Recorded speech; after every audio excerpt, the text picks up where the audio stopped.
Ya,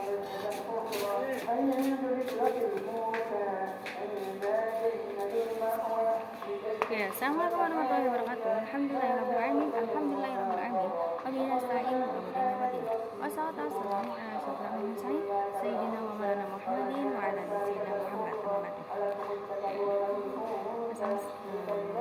Dan terhormat Ayuni dan Indah selaku pengasuh pesantren semoga telah muda dan pada kepala madrasah dan sekolah muda dan tak lupa juga kepada jajaran dewan guru dan staf penjaga dan tak lupa juga kepada keluarga saya dan teman-teman saya dan sama juga kepada Miss Alfi selaku pemangku pelajaran kimia pelajaran fisika pelajaran fisika kali ini tuh menjelaskan tentang energi terbarukan. Nah, energi terbarukan. Nah, di sini tuh ada contohnya, yaitu kincir angin. Nah, kincir angin itu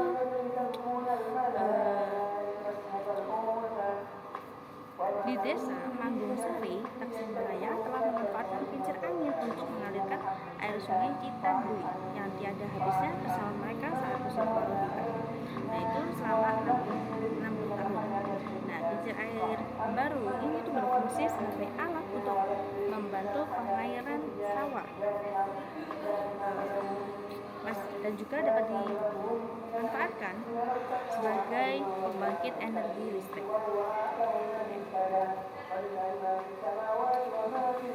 Dan ada juga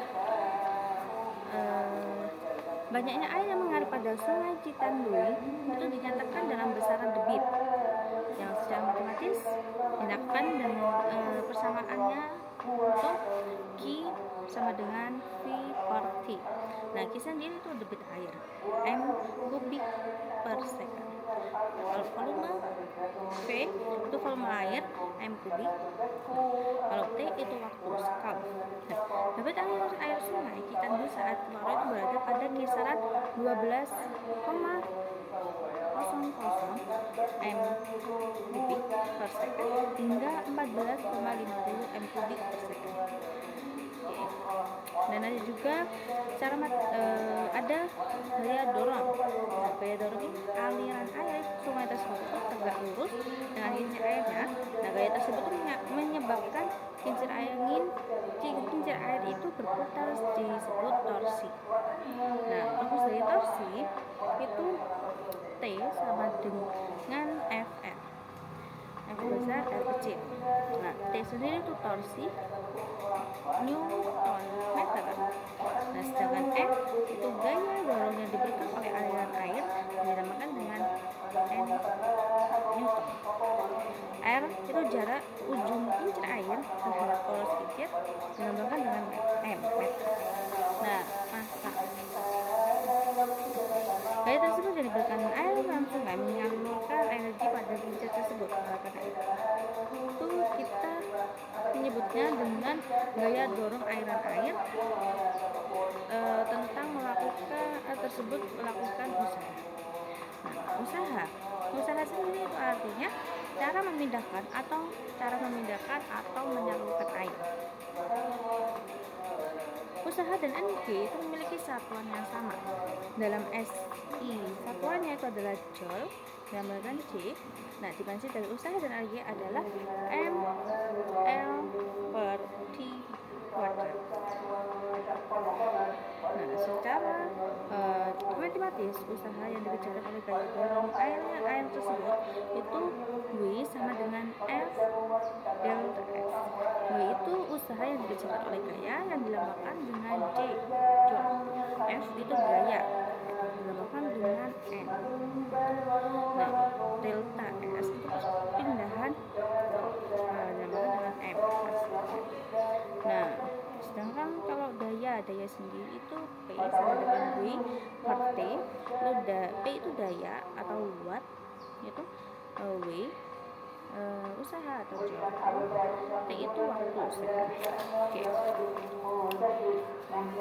Dan ada juga yang energi potensial gravitasi, itu namanya ada energi kinetik, energi potensial gravitasi, dan kalau perubahan suhu energi dan juga energi listrik. Nah, energi potensial gravitasi itu disamakan dengan EP sama dengan MGH 10 m per second kuadrat.